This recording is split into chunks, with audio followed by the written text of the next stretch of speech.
Kinakabahan daw itong si Renz Abando sa kanyang comeback game. Baka hindi niya raw magawa ang dati niyang intensity sa laro. Yan ang pag-uusapan natin sa video na ito, kaya kung bago ka pa lang sa aking channel baka pwede ipakipindot subscribe button pati na notification bell para palagi ka updated sa mga susunod ko video. Salamat po. Kinakabahan daw itong si Renz Abando sa kanyang comeback game. Baka hindi niya raw magawa ang dati niyang intensity sa laro. So siya inaabangan ng mga basketball fans. Nagkaroon ng mainit na pagsalubong sa kanyang pagbabalik. Hawak ng crowd ng kanyang numero na 12 at present din ng pamunuan ng Embahada ng Pilipinas. Well, sa kabila ng paninibago, kapapasok pa lang na Renz Abando, late in the first quarter, ay parang tila hindi nagbago ang kanyang galaw sa court at naiwan pa ang kanyang bantay, which is a good sign dahil nakakalipad na muli ang ating kababayan.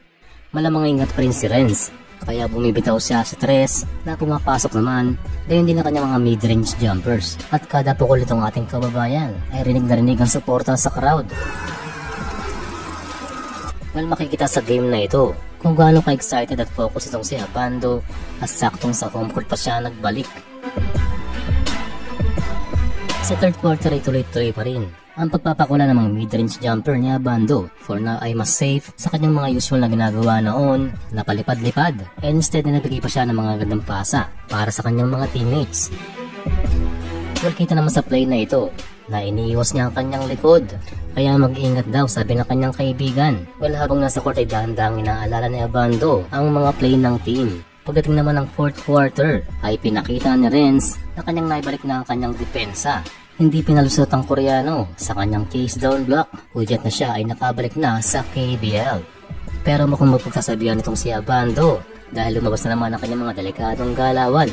Well, alam ng kanilang coach na ganyan ang laro ng ating kababayan, kaya bago nila ibinalik si Abando ay kanilang sinigurado na ito ay game ready at wala nang iniinda.